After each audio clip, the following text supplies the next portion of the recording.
ভারত পাকিস্তান যুদ্ধের সম্মুখে ভারত পিছিয়ে উঠছেন, কেন পিছিয়ে উঠতেন সে সম্পর্কে আজকের ভিডিওতে বিস্তারিত আলোচনা করব। সেজন্য শুরু থেকে লাস্ট পর্যন্ত অবশ্যই ভিডিওটি মনোযোগ সহকারে দেখতে থাকুন। আর যারা এখনো নতুন জ্ঞানী ইউটিউব চ্যানেলকে সাবস্ক্রাইব করেনি তারা অবশ্যই সাবস্ক্রাইব করে বেল আইকনে ক্লিক করুন এই ধরনের ডিফেন্স আপডেট সবার আগে পাওয়ার জন্য। তো চলুন শুরু করি। কাশ্মীরে বোমা হামলার ঘটনাকে কেন্দ্র করে ভারত পাকিস্তান যুদ্ধের উত্তেজনা সৃষ্টি করে ভারত থেমে গেল। ওদিকে পাকিস্তান কিন্তু নিজেকে এখনো যথেষ্ট উত্তেজিত রেখেছে। পুরীতে একবার 18 জন ভারতীয় সেনা সদস্য নিহত হলে ইন্ডিয়া দিয়েছিল একটি ভিন্ন রকম হুঙ্কার। মনে হচ্ছিল যেন 5 মিনিটে না বরং 5 সেকেন্ডেই বুঝি পাকিস্তানের সবকিছুই ধুলোয় মিশে যাবে।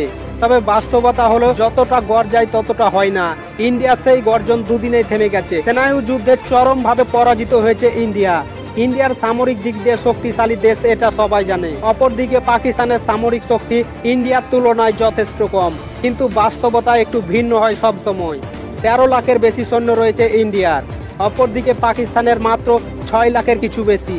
ইন্ডিয়ার আয়তন প্রায় 32 লাখ বর্গ কিলোমিটার এবং পাকিস্তানের আয়তন 8 লাখ বর্গ কিলোমিটার, অর্থাৎ ইন্ডিয়া দেশটা পাকিস্তানের চেয়ে 4 গুণ বড়, কিন্তু সৈন্য সংখ্যা দ্বিগুণ।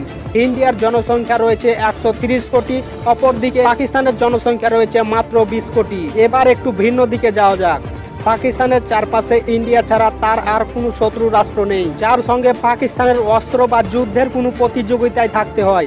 তাদের একমাত্র শত্রু ইন্ডিয়া এবং পাকিস্তানের সম্পূর্ণ সামরিক শক্তি শুধুমাত্র ইন্ডিয়াকে ধ্বংস করার জন্য তৈরি। অপরদিকে মাত্র 13 লাখ সৈন্য নিয়ে ইন্ডিয়াকে যুদ্ধের ঝুঁকিতে শুধুমাত্র পাকিস্তানের জন্যই থাকতে হয় না। বিশ্বের বর্তমান সুপার পাওয়ার দেশ চাইনাই হলো ইন্ডিয়ার আসল ভয়। পাকিস্তানের সঙ্গে যুদ্ধে জড়ালে ইন্ডিয়ার সর্বোচ্চ তার 3 ভাগের 1 ভাগ সামরিক শক্তি ব্যবহার করতে পারবে। চাইনার সঙ্গে তার দীর্ঘদিনের শত্রুতা রয়েছে। ইন্ডিয়ার তিব্বতের দালাই নামাকে তার ভূখণ্ডে রাজকীয়ভাবে শুধু রাখেনি, ইন্ডিয়ার ভূখণ্ড ব্যবহার করে চাইনার বিরুদ্ধে ষড়যন্ত্র করে যাচ্ছে প্রতিনিয়ত। তাছাড়া চাইনা এখন অরুণাচল প্রদেশকে নিজেদের অংশ হিসেবে দাবি করেন এবং যে কোনো সুযোগে চাইনা অরুণাচল প্রদেশকে এক ঝটকাতেই দখল করে নেবে। এছাড়াও কাশ্মীর সহ আরো অনেক কিছু অংশ চাইনার অধীনে রয়েছে, যা নিয়ে ইন্ডিয়ার সঙ্গে চাইনার প্রতিনিয়ত দ্বন্দ্ব চলছে।